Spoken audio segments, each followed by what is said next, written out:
The chandeliers of the Manhattan ballroom glittered like falling stars, spilling light across the polished marble floors. Champagne glasses clinked, laughter swirled through the air, and tuxedos and designer gowns paraded in synchronized opulence. For Lucas Marshall, this was familiar territory, a world where his name meant power and his wealth drew admiration. He thrived here, feeding off every smirk and envious glance. But tonight, the game was about to change. At the center of the room, Lucas leaned against the bar with his closest friend, Jack Hensley. Jack was grinning, his eyes sharp with mischief, the kind of look that always spelled trouble. He swirled the amber in his glass and tilted his head toward Lucas. "Lucas," Jack drawled, "you've conquered markets, crushed rivals, and bought your way into every circle worth mentioning. But tell me, can you win at something real, something you can't control with money?" Lucas arched a brow. He was used to these challenges from Jack, a man who thrived on pushing boundaries. "What are you getting at?" Jack leaned in, lowering his voice just enough to make it feel like a provocation. "I bet you wouldn't have the guts to marry a woman outside your precious circle. Someone who doesn't look like the women you flaunt on magazine covers. Someone from the black community." The words slid like ice down Lucas's spine. Around them, conversations and laughter continued, but in that moment everything narrowed. He knew what Jack meant. A test not of wealth, not of charm, but of ego. The wealthy white millionaire and the woman society expected him never to touch. Lucas gave a sharp laugh. "That's your challenge. You want me to marry someone just to prove I can?" Jack smirked, raising his glass in mock salute. "Not just anyone. A woman who'll never bend to your control. 6 months of marriage. Stay in it. No cheating the terms. Do that, and I'll put $1 million on the table. Winner takes all." The arrogance in Jack's tone struck Lucas like a slap. $1 million wasn't much to him, not anymore, but the insult burned. Jack was implying that Lucas Marshall, master of mergers and acquisitions, feared stepping into a world where his money meant nothing. Lucas straightened his jaw, tightening. You think a woman's skin color, her background, makes a difference to me?" Jack's grin widened. "I think you've never had to prove otherwise." The challenge settled like a gauntlet thrown at Lucas's feet. The conversations of Wall Street titans and political heirs faded into background noise. Pride surged in his veins, hot and unrelenting. "Fine," Lucas said, his voice calm but edged with steel. "Name her." Jack's eyes gleamed with victory. "Maya Richards." Lucas had never heard the name, but Jack's tone carried weight, as if Maya was more than just a random choice. Jack leaned back casually, savoring the moment. Independent, sharp as hell, and unapologetically proud of where she comes from. She won't be impressed by your penthouse or your cars or your bank account.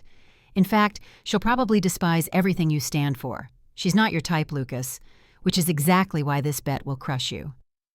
The room seemed warmer, the lights harsher. Lucas felt the stirrings of something he couldn't name. Was it curiosity or the thrill of conquest? He had made careers out of taking impossible deals and bending them to his will. Why should this be any different? "I'll do it," Lucas said at last, the words heavy but deliberate. 6 months, a marriage, and when I win, you'll see just how wrong you were. Jack clinked his glass against Lucas's with a satisfied smirk. Then it settled. As Lucas swallowed the burn of scotch, he told himself it was just another game, another deal to close. He didn't know Maya Richards didn't care about her story. She was simply the piece he needed to move across the board to prove Jack wrong. But somewhere deep inside, beneath the pride, the arrogance, the hunger to dominate, a flicker of unease stirred. Because this time, the bet wasn't just about him. It was about stepping into a world he had never bothered to understand. And the stakes would be higher than anything Lucas Marshall had ever wagered. The restaurant was a palace of glass and steel, its walls glittering with city lights. Waiters in crisp uniforms glided between tables, balancing bottles of French wine that cost more than most people's monthly rent. This was Lucas's natural habitat, a place where wealth wasn't just displayed, it was worshipped. But when Maya Richards walked in, the atmosphere shifted. She wasn't dressed in glittering jewels or designer gowns. Instead, she wore a simple navy dress that hugged her tall frame with quiet elegance. Her skin glowed against the dim light, and her natural curls framed a face that carried both strength and defiance. Every head in the room seemed to turn, not because she begged for attention, but because she refused to shrink. Lucas felt something stir inside him, not attraction, not yet, but surprise. She didn't look intimidated, not by him, not by the crystal chandeliers, not by the stares that followed her whispers trailing like smoke. "You must be Lucas Marshall," she said as she approached his table. Her voice was calm, direct, cutting through the hum of chatter. Lucas rose automatically, masking his curiosity with a controlled smile. "And you must be Maya Richards." He extended his hand. She hesitated a fraction of a second before taking at her grip firm. It wasn't the timid handshake of someone eager to please. It was the grip of someone who had fought to be taken seriously in rooms that wanted her silent. They sat. Lucas gestured casually to the waiter, but Maya lifted her hand, stopping him. "Water's fine," she said, ignoring the bottle of vintage Bordeaux he'd been about to order. Lucas arched an eyebrow. "Not a wine drinker, I drink," Maya replied evenly. "I just don't need a $500 glass of grapes to make conversation." The waiter froze, awkward, before slipping away. Lucas leaned back, studying her. Jack hadn't been exaggerating. This woman was different. Maya folded her hands on the table. "Let's not waste time. I know why we're here. I know about the bet." Lucas's smirk faltered for the briefest moment, though he recovered quickly. "And yet you agreed to meet me." Her gaze didn't waver. "I have my reasons. But let's be clear. I'm not here to be your trophy, your charity project, or your pawn. Whatever you think this game is, it won't be played on your terms." The words hit harder than he expected. Most people bent adjusted, tried to charm him. Maya wasn't bending. She was building walls. Then why, Lucas asked, genuine curiosity slipping through his polished facade. Why agree at all? She leaned forward slightly, her eyes unwavering. Because sometimes stepping into a rigged game is the only way to expose the rules. 6 months may not sound like much to you, but for me, it's enough time to prove something, not to you, but to myself. Lucas studied her face. She wasn't bluffing. There was purpose behind her presence, something far deeper than the bet itself. "You really think you can resist me?" he asked, a challenge lacing his tone. Maya gave a faint smile, one that carried no warmth. "You still don't get it, do you? This isn't about resisting you. This is about refusing to be defined by you or by anyone who thinks wealth and skin color set the rules." Her words hung heavy between them. For the first time in years, Lucas felt the ground beneath him shift. The rest of the dinner passed in sharp exchanges. Lucas probing, trying to measure her boundaries. Maya steady, never once giving him the satisfaction of control. The more she pushed back, the more he felt a dangerous curiosity take root. When the plates were cleared and the night drew to a close, Maya stood first. 6 months, she said, her voice steady. Not a day more, and don't mistake my presence for surrender. I walk into this with my eyes open. She turned and left her silhouette swallowed by the city lights beyond the glass walls. Lucas remained seated, fingers tapping against his glass. The night should have left him smug, triumphant at her agreement, but instead he felt something unfamiliar gnawing at him. Not victory, not anticipation. It was intrigue, and beneath it, the faintest flicker of unease. For the first time in a long time, Lucas Marshall realized he wasn't the one holding all the cards.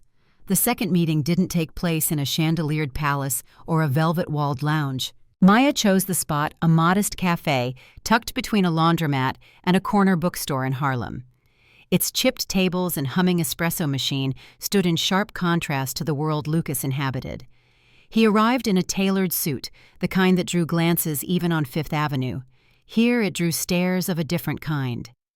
Lucas could feel the weight of the room's eyes, the quiet tension of patrons, noting the intrusion of a wealthy white man in their space.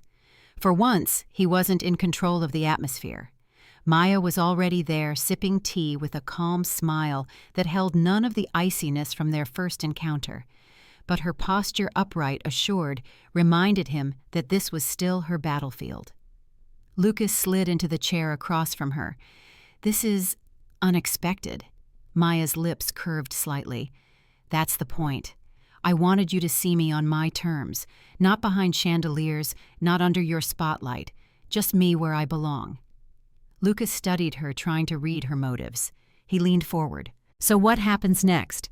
You've agreed to 6 months, but I imagine you want to set conditions." She placed her cup down with deliberate care. "You're right. I have conditions, and you'll hear them before this goes any further." Lucas smirked. "Go on." Her gaze sharpened. "First, I keep my independence. I don't care about your penthouse or your boardrooms. I have a career, a life, and I won't give that up to play the role of your wife in a gilded cage." Lucas tilted his head, intrigued by her fire. "You think I'd try to cage you?" "You already assume it," she shot back. "Men like you always do, especially when the woman you're dealing with looks like me." The words struck like flint, sparking a truth Lucas didn't want to face. He tried to mask his reaction, but Maya didn't miss the faint twitch in his jaw. Second, she continued, her voice even but unwavering. "I'm not here for your money. Don't insult me with gifts or try to drown me in luxury. 6 months is 6 months. When it ends, I walk away exactly as I came in." Lucas frowned. "No woman has ever refused what I offer." Maya leaned forward, her eyes piercing his. "Then it's about time you met one." The cafe's noise seemed to dim. Lucas felt an unfamiliar sensation creeping into his chest. Not irritation, not quite admiration, but something that unnerved him. Maya Richards wasn't here to be bought bent or displayed. She was here to fight. "And the third condition?" he asked quietly. Maya's tone softened, but her words carried weight. "Respect. You don't have to love me. You don't have to like me. But you will treat me with dignity. Because I've lived too long in a world where people like you think women like me should be grateful just to sit at the table." For the first time in years, Lucas had no ready answer. The rules he usually played by control, dominance, charm felt useless. All he could do was meet her stare. Finally, he gave a slow nod. "Fine. Independence, no gifts, respect. I can agree to that." Maya held his gaze for a long moment, as if testing his sincerity. Then she leaned back, folding her arms. "Good. Then let's get this over with." Lucas forced a small smile, but inside his thoughts twisted. This wasn't a contract he could bend to his will. This wasn't a woman who could be molded to fit his ego. She was something else entirely, something dangerous to the order he had built his life on. As they rose to leave, Maya's final words lingered in his ears. "I'm not here to be part of your bet, Lucas. I'm here to show you that the game isn't yours to win." Walking back into the Manhattan night, Lucas told himself he was still in control, still the master of the wager. But beneath his confidence, a shadow had formed, a gnawing sense that this time the rules of the game had changed. The wedding should have been a spectacle. Lucas Marshall's name alone demanded headlines, and in any other circumstance, the ceremony would have been plastered across glossy magazines. Manhattan's most eligible bachelor ties the knot. But this time, the whispers sounded different. The press tried to mask it with polite language, an unexpected union, an unconventional match, but the undertone was clear. A wealthy white mogul was marrying a black woman from Harlem, and the city's elite didn't know what to make of it. The ceremony itself was stripped of romance. No flowers dripping from ceilings, no sweeping string orchestra. Just a sterile exchange of vows in a cold city courthouse overseen by a judge who looked as though he wished to be anywhere else. Lucas stood in his tailored suit, projecting calm control, but inside something itched. The gazes around him, lawyers, business associates, society women dragged along for gossip, didn't hold admiration. They held suspicion, judgment, disdain. And Maya. She stood straight, chin high, her dark eyes steady as steel. She wore a simple cream dress, not a gown, her hair in natural curls that framed her face like a crown. If she felt the weight of every stare, she didn't show it. She refused to shrink even here where she was the subject of curiosity and prejudice. When the vows were spoken, Maya's voice was steady, firm, without a tremor of hesitation. Lucas's voice carried that smooth confidence he had perfected in boardrooms, though beneath it lurked a strange unease. When the judge declared them husband and wife, the applause was muted, almost perfunctory. A few claps, a few polite smiles, and then silence. It wasn't just a lack of celebration, it was a refusal. As they walked down the courthouse steps, photographers swarmed. Flashes lit the gray afternoon sky. Lucas, used to such attention, squared his shoulders. But Maya noticed the difference in the headlines shouted at them, Marshall Marries in shocking twist. Millionaire's risky gamble. With Harlem Bride Society, divided over Marshall Union. The word bride was never paired with her name, only with her identity, her community. She wasn't Maya Richards. She was a symbol, a scandal, a disruption. In the limousine, silence filled the air between them. Lucas poured champagne into 2 flutes, offering one with a half smile. To 6 months, he said. Maya looked at the glass but didn't lift it. To surviving them, she replied.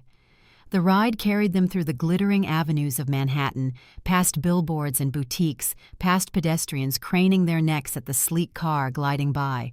For Lucas, this was home. For Maya, it was enemy territory, a world that had never welcomed her and now sought to consume her. When they arrived at Lucas's penthouse, the glass towers loomed above like monuments to his power.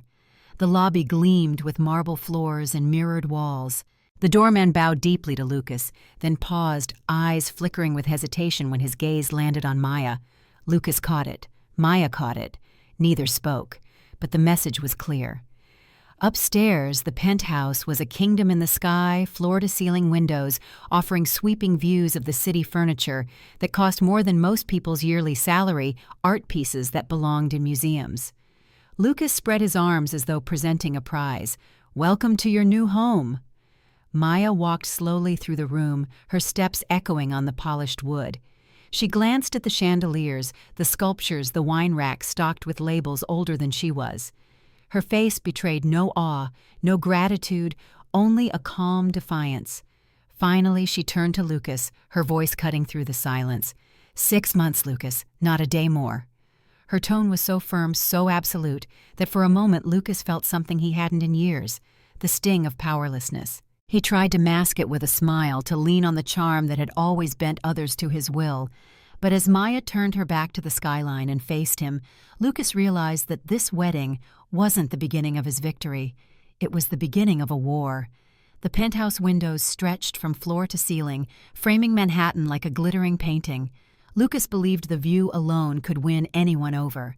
To him, the city lights were proof of his triumph, every skyscraper a monument to his victories. But Maya didn't look impressed. She stood at the glass arms folded, staring at the city, not with awe, but with calculation. When Lucas draped a diamond necklace across her palm, she let it dangle for a moment before placing it back on the velvet box. "I don't need trinkets," she said flatly. Lucas chuckled, masking his irritation. "Every woman I've ever known would beg for this. Then maybe it's time you knew a different kind of woman." Her refusal wasn't loud or dramatic, but it cut deeper than any shout. Lucas had built his life on the certainty that everything, companies, politicians, women, could be bought if the price was high enough. Yet Maya rejected his world piece by piece. The clash didn't stop at jewelry. When he offered to replace her modest car with a sleek European model, she refused.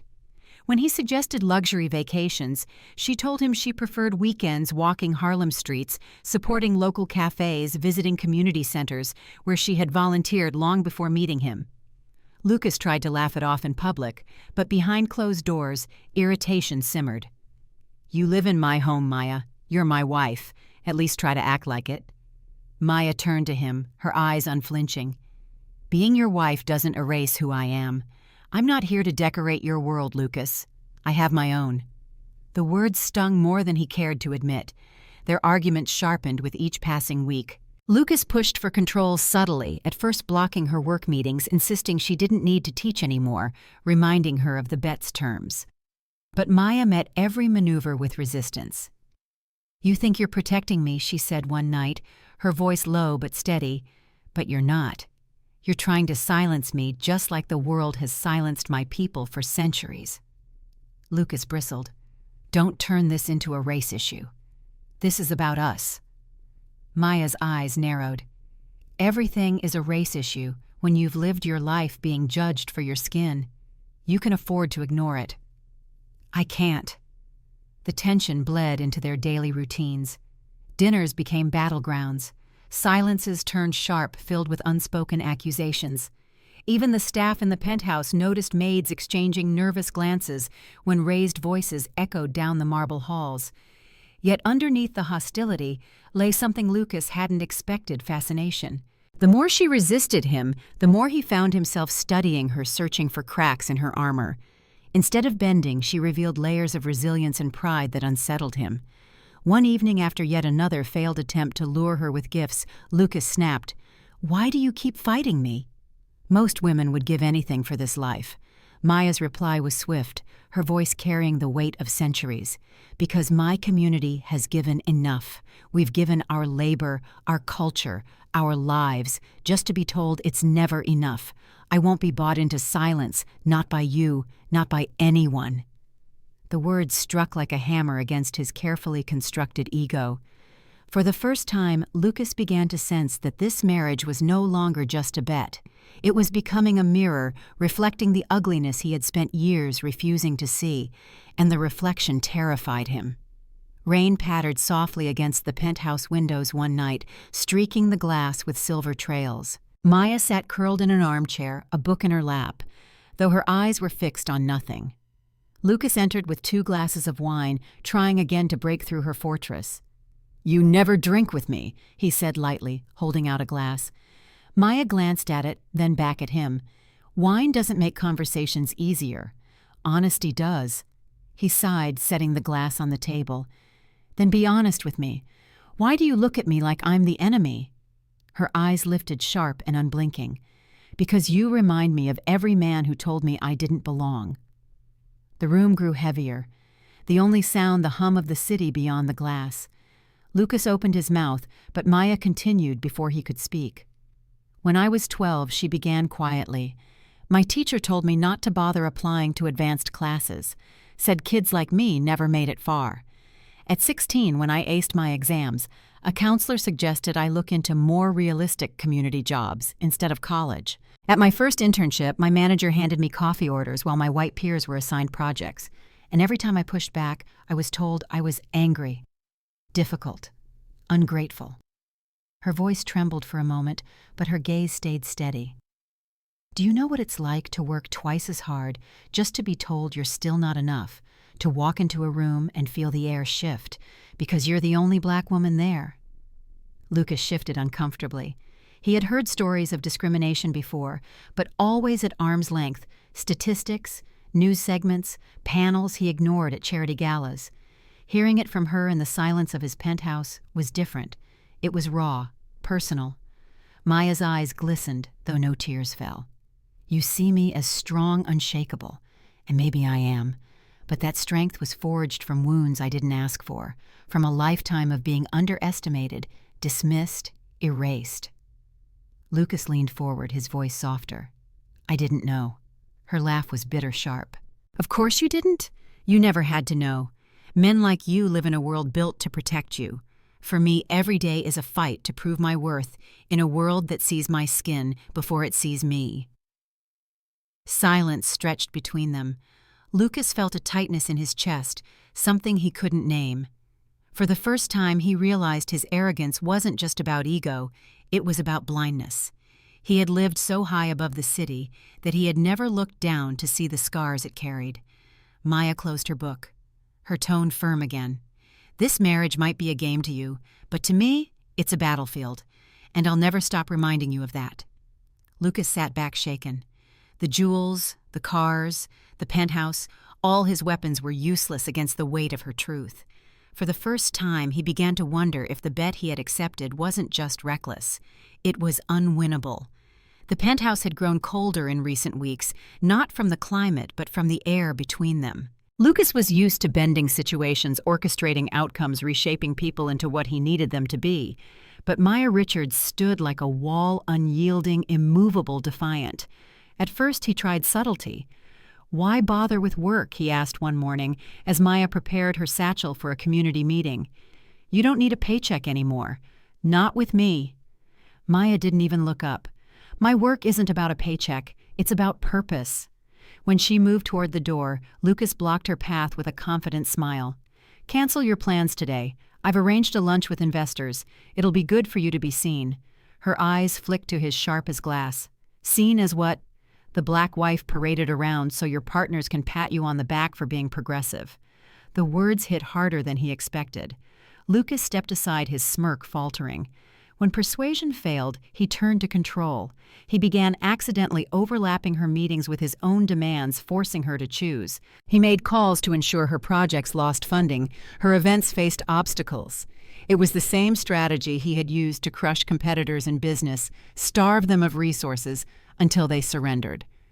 But Maya didn't surrender. Each time he tightened the leash, she cut it cleanly.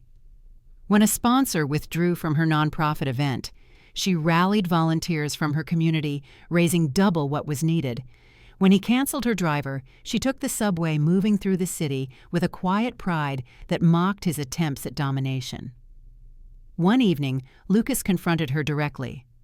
"You're making this harder than it has to be." Maya looked up from the kitchen table where she was reviewing notes. "No, Lucas, you are. You think control is love. But it's just fear. Fear that if I stand on my own, you'll see how little power you really have." Her voice was calm, but her words were daggers. Lucas clenched his jaw. No one had ever spoken to him like that. Women before Maya had melted under his wealth, his attention, his promise of power.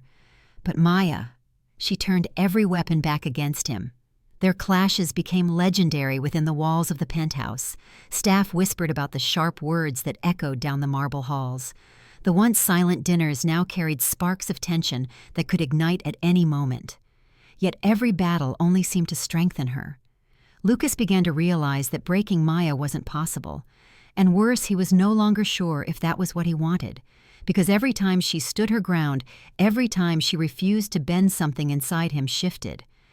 Admiration tangled with frustration. Fascination blurred with fear. She was dismantling not just his control, but the very foundation of who he thought he was. One night, after yet another argument ended, with Maya walking away unshaken, Lucas found himself staring at his own reflection in the darkened window. The city lights glittered behind him, but he saw only emptiness in the glass. For the first time in his life, Lucas Marshall wondered if he wasn't the master of the game at all. Maybe he was the one being played. It happened on a night when the city buzzed with celebration outside. Fireworks cracked in the distance, painting the sky red and gold. But inside the penthouse, silence hung like a noose. Maya stood on the balcony, arms folded against the cool air, while Lucas lingered behind her, nursing a glass of scotch. He was tired of the distance, tired of the invisible wall she kept between them. Tonight, he wanted answers. "You've been fighting me since the beginning," Lucas said, his voice edged with frustration. "Every gift rejected, every gesture thrown back at me. You could have walked away at any point, Maya. So why stay? Why endure 6 months with someone you clearly despise?" Maya turned slowly, her eyes glinting in the glow of the fireworks. For the first time, her expression wasn't just defiance. It was something darker, heavier, like a storm about to break. "You really don't know, do you?" she asked quietly. Lucas frowned. "Know what?" She stepped closer, her voice low but sharp enough to cut. "My father. Lucas. Do you remember the Richards Manufacturing Company?"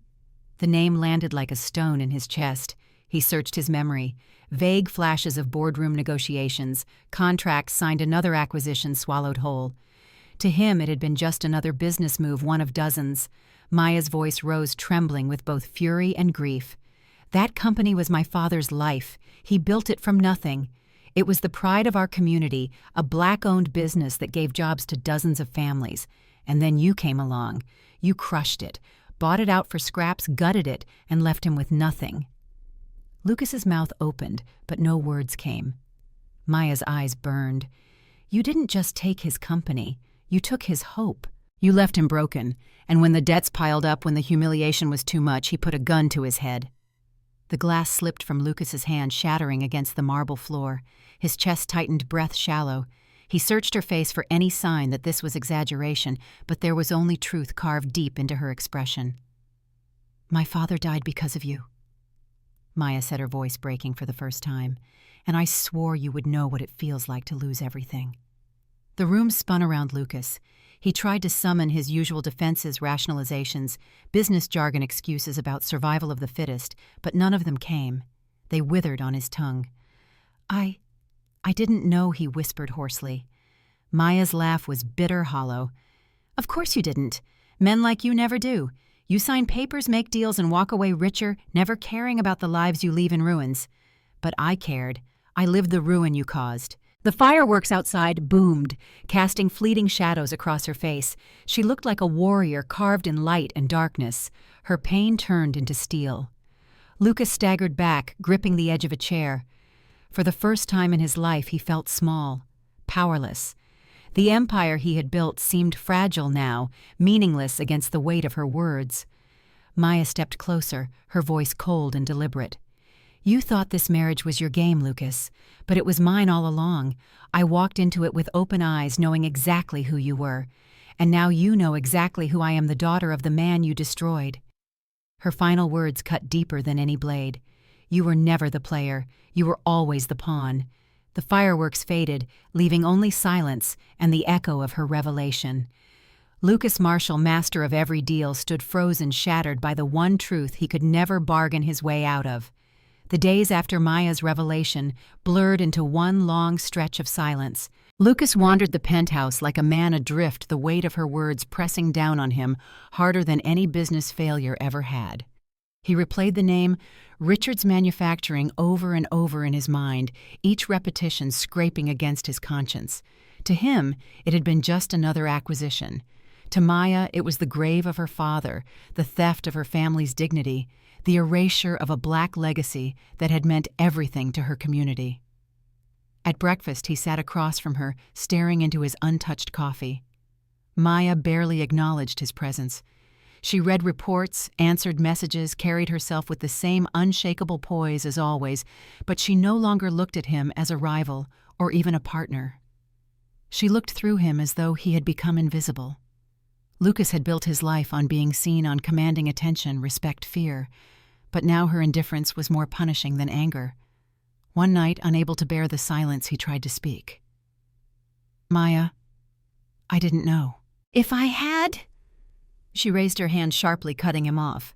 Don't you dare try to excuse yourself. You think ignorance absolves you?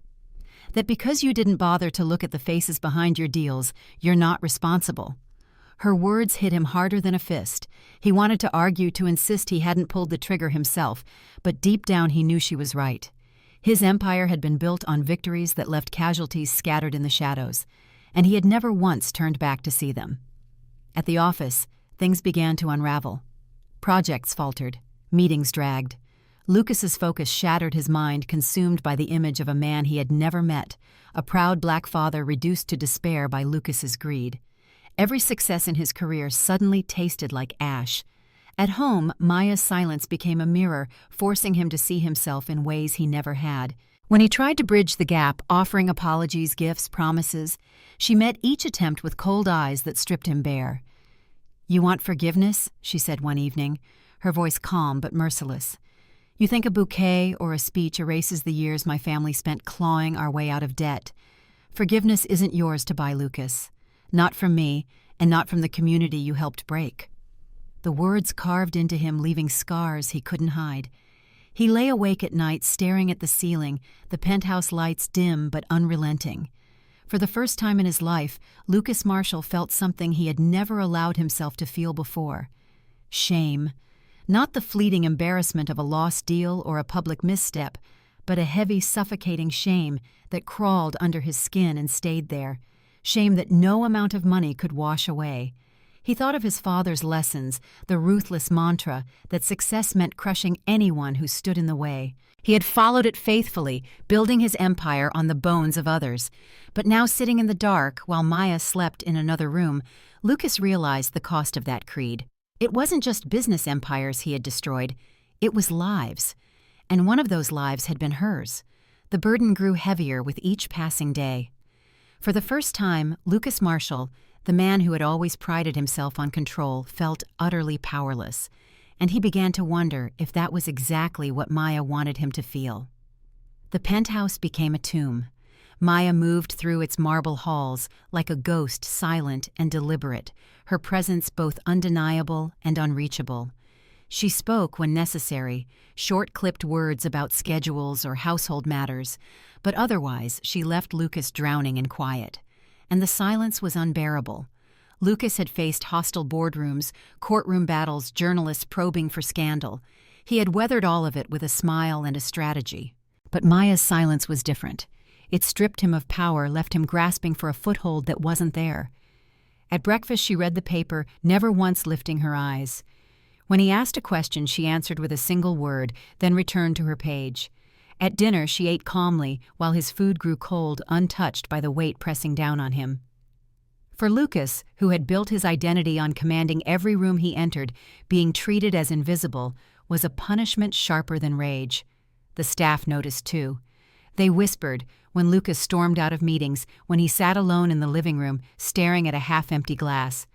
Some sympathized with Maya, others pitied him, but all of them understood the balance of power in the Marshall penthouse had shifted, and it was Maya who now held the upper hand. Lucas tried to break the silence with gifts, though she had warned him before. Flowers, jewelry, even donations made in her name to community causes, each offering was met with the same unflinching coldness. "You think forgiveness is something you can purchase?" Maya said once, her voice flat as ice. "But you'll learn that silence can't be bought." Her punishment wasn't only silence. It was precision. She knew exactly where to cut. When he returned from work one evening, he discovered his carefully curated art collection rearranged. The centerpiece, a portrait of a 19th-century industrialist he had admired for his ruthless ambition, had been replaced by a framed photograph of Maya's father, smiling proud, surrounded by workers from his factory. Lucas froze, his chest tightening. He had never seen the man's face until that moment. Maya passed by, her voice, calm but lethal. "That's the man you destroyed, Lucas. Don't forget it." At the office, he began to notice cracks. Contracts fell through, partners grew, distant whispers circulated that his judgment was slipping. He suspected Maya's hand in it, subtle conversations with people he didn't realize she could reach, quiet influence that undermined his authority. She didn't need to raise her voice. Her presence alone was dismantling him piece by piece. One night, desperate Lucas confronted her. "What do you want from me?" His voice broke louder than intended, echoing across the penthouse. "Do you want me to beg? To collapse? Tell me what it will take."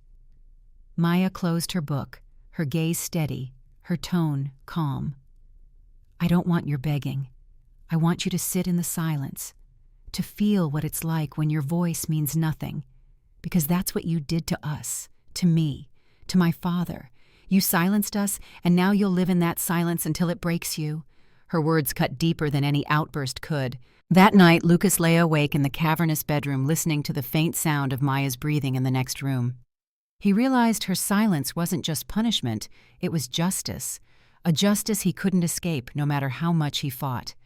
And for the first time, Lucas Marshall, the man who once believed he could outmaneuver anyone, began to fear that he might never reclaim himself again.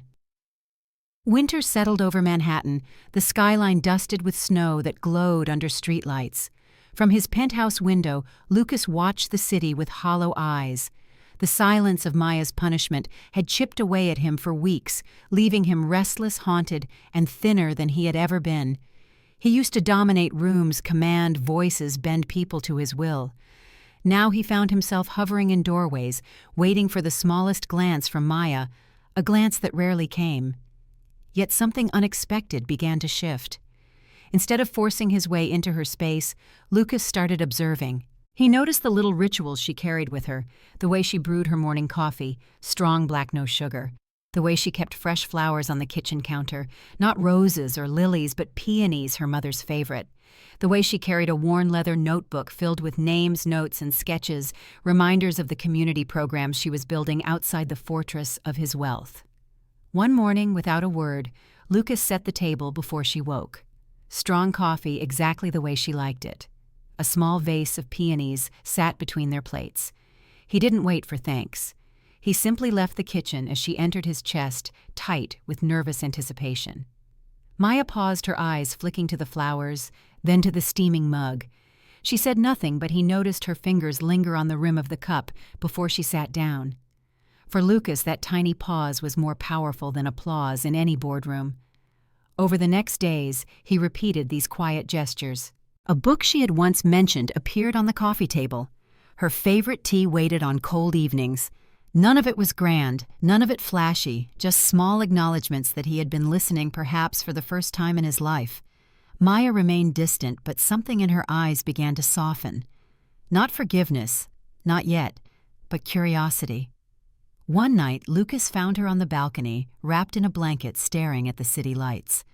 Normally, he would have tried to fill the silence with charm or explanations.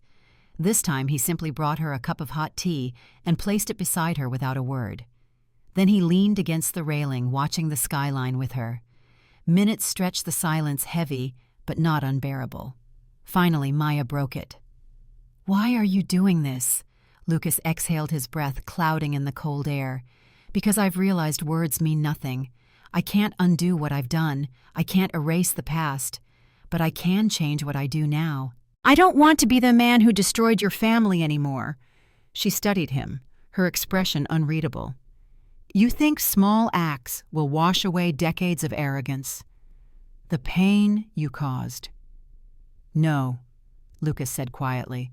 "I think small acts are the only place to start." The city lights shimmered in her eyes as she looked back toward the horizon. She didn't answer, but she didn't walk away either. For Lucas, that was the first crack in the fortress. The storm broke on a quiet night. Rain lashed against the windows, the city blurred into streaks of neon and shadow. Inside the penthouse, Maya sat on the couch, her leather notebook resting in her lap. She had been more contemplative in recent days, her silence less like punishment and more like hesitation. Lucas sensed it. He had felt the subtle shift, the way her gaze lingered a fraction longer, the way she didn't recoil when he offered her tea or sat nearby. Something was building, pressing against the walls between them. Finally she spoke. "Lucas, there's something I never told you."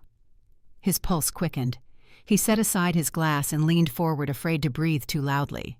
"Go on." Her eyes dropped to her hands, fingers tightening around the notebook. "When my father's company collapsed, it wasn't just his life that shattered. It was mine, too." He waited, but she seemed to fight for the words, as though speaking them might reopen wounds she had long tried to bury. "I was pregnant." The air seemed to vanish. Lucas stared at her, stunned. The rain against the glass sounded like thunder in his ears. Maya's voice was low, raw. "I was 20 at the time. Young, terrified, but hopeful. My father promised me that our family business would keep us afloat, that my child would be born into stability, into pride. But when everything collapsed, when you stripped it all away, the stress, the fear, the endless nights of despair, I lost the baby." Her words cracked like lightning. Lucas felt the ground tilt beneath him. He pressed his hands to his knees, trying to steady himself, but his chest tightened, each breath a struggle. "I didn't even have the chance to grieve properly," Maya continued, her voice trembling. "The world didn't care. The headlines only talked about your victory, your brilliance, your rise. No one saw the girl who buried her future in silence."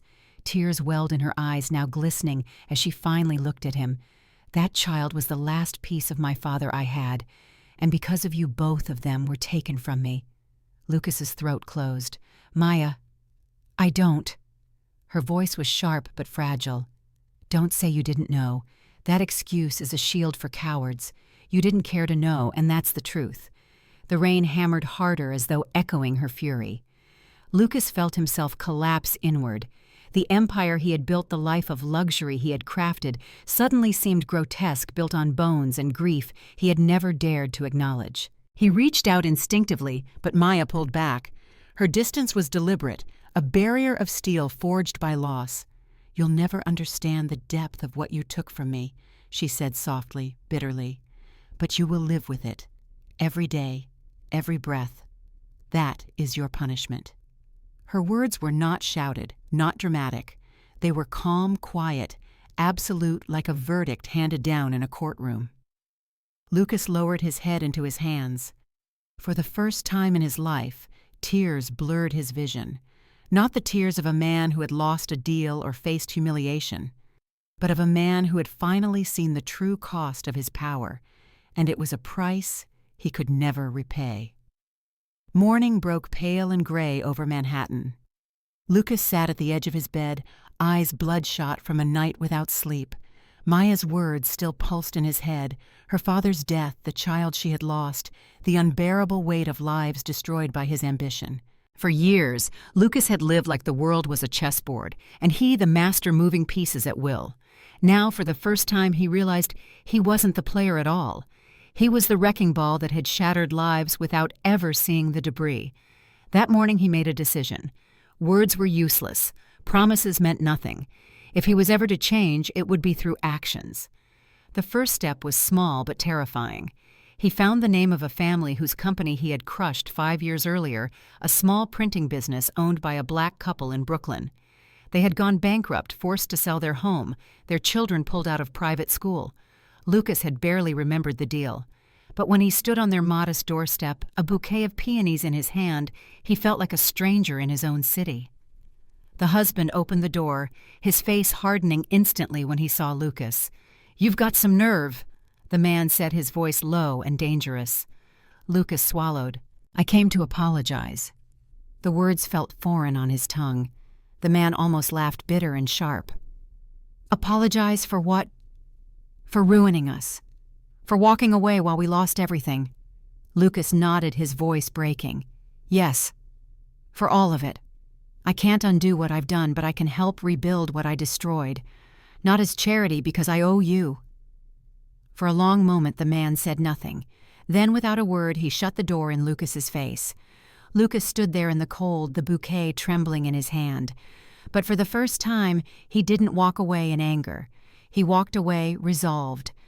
Day after day, he sought out others, families, entrepreneurs, small businesses, many from the black community, who had been casualties of his ruthless deals. Some spat in his face, some refused to meet him at all, but some listened. And with each encounter, Lucas forced himself to hear their stories, their rage, their grief, their resilience.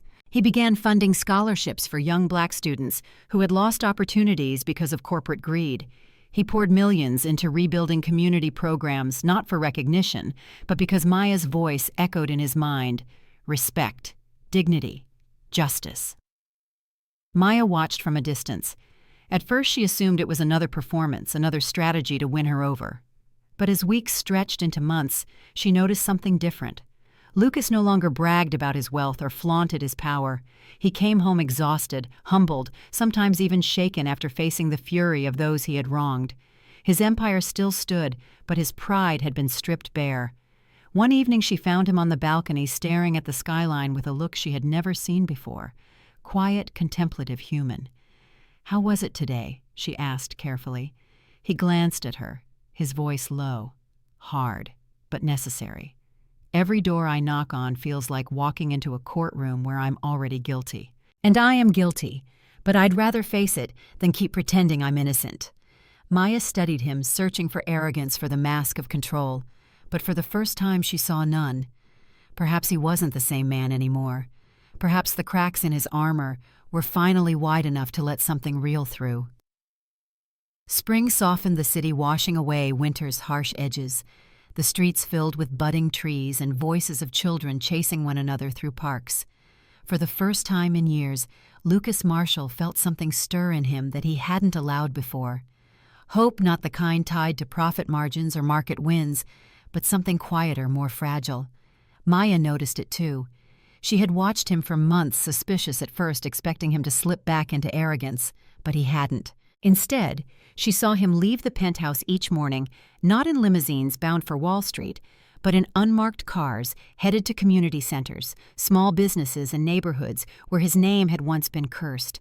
He came home weary sometimes, with shoulders slumped, sometimes with a hollow look in his eyes after hearing stories of lives wrecked by his deals.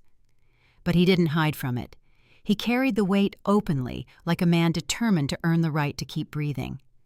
One evening, Maya stood on the balcony gazing at the city skyline. Lucas joined her 2 cups of tea in hand. He handed her one without a word.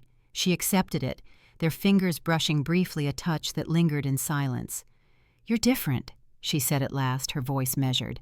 Lucas exhaled, his breath catching in the cool spring air. "I'm trying to be. For you, for me, for everyone I've wronged." Maya studied his profile, the lines of his face drawn not from arrogance now, but from exhaustion. "Do you think that's enough?" "No," he admitted, shaking his head. "It'll never be enough. I can't bring your father back. I can't erase the child you lost. I can't undo the years of pain, but I can stop running from it. I can stand in the wreckage and start rebuilding brick by brick, even if it takes the rest of my life." His words were quiet, steady, stripped of the bravado she had once despised. For a long moment, Maya said nothing. The city hummed below them, alive with movement, oblivious to the quiet war that had been waged inside the Marshall penthouse. Finally she spoke. "I never wanted to forgive you, Lucas. I wanted you to suffer, to feel the weight of everything you stole. And you have. But I see something now I didn't expect. I see a man who's trying not to win, not to control, but to change." Lucas turned his eyes, searching hers. "Does that mean—" Maya's gaze softened, though it still held steel. "It means I'm willing to try. Not for the bet, not for the money. But because maybe, just maybe, people can change. Even men like you." The words struck him harder than any business triumph ever had. For the first time in his life, Lucas felt gratitude instead of pride. They stood together in silence, watching the city breathe. For Maya, it wasn't forgiveness yet. For Lucas, it wasn't redemption completed. But it was a beginning, a fragile, tentative beginning. 6 months had passed. The bet that once felt like a game of arrogance now lingered like a ghost neither of them spoke of. For Lucas, it was no longer about winning or proving Jack wrong. It was about survival, his own, and the survival of the man he was becoming. On the final evening of their agreement, Lucas set a table in the penthouse dining room. No lavish centerpieces, no gleaming chandeliers dimmed for drama. Just candles, 2 simple plates and peonies, Maya's flowers resting quietly in a vase. When Maya entered, she paused at the sight. The old Lucas would have prepared a spectacle to impress her, something dripping with wealth. But this simplicity was different. Lucas's voice trembled slightly. "When we began this, I thought it was just a bet, a game I couldn't lose. But now I realize I was the one who needed to learn. You broke me down, Maya. And in doing so, you showed me what it means to actually see someone, to respect them. I don't want this to end here." Maya's gaze lingered on him, cautious but softened by months of watching his change. "What are you asking, Lucas?" He took a breath, his pride stripped bare. "Stay. Not as part of a wager, not as a punishment, but as my partner, my equal, because I've fallen in love with you." The room stilled. For a heartbeat, Maya said nothing. Then slowly she approached, her voice low but steady. "I told myself I'd never forgive you, that I'd watch you suffer and walk away when the 6 months were over. But somewhere along the way, I saw something shift. You listened. You acted. You faced the pain you caused without hiding behind your money." Her eyes glistened, a mix of strength and vulnerability. "I can't erase the past, but I can choose the future. And if you truly mean what you say, then maybe, just maybe, I love you too." Relief surged through Lucas, not like the rush of victory he once craved, but like the quiet peace of a man finally allowed to breathe. They embraced not as master and pawn, not as predator and prey, but as 2 people scarred by the past, daring to believe in something new. Months later, when Maya discovered she was pregnant, their world shifted again. This time, it wasn't a secret tragedy hidden in the shadows. It was hope, a fragile, precious hope that promised a different future. Lucas knelt before her, hands trembling as he pressed them to her stomach. "I'll get it right this time," he whispered. "Not because I owe it to you or to myself, but because this child deserves a father who knows what love and respect truly mean." Maya cupped his face, her voice soft but resolute. "Then let's build that future together, as equals, as a family." Their second wedding was nothing like the first. No cameras, no gawking headlines, no champagne-soaked spectacle, just close friends, family, and the quiet promise of a life built not on bets or bargains, but on love earned the hard way. As they danced slowly, Maya rested her head on Lucas's chest. The city glittered beyond the windows, but for once, Lucas didn't see power or conquest. He saw redemption fragile, but real. Who would have thought, Maya whispered, a smile ghosting her lips, that it all started with a bet? Lucas pulled her closer, his voice thick with emotion. The only bet I ever lost that turned out to be a win. And in that moment, beneath the soft glow of candles and the promise of tomorrow, they stepped into a new chapter. One not defined by arrogance or pain, but by the simple, unyielding power of love.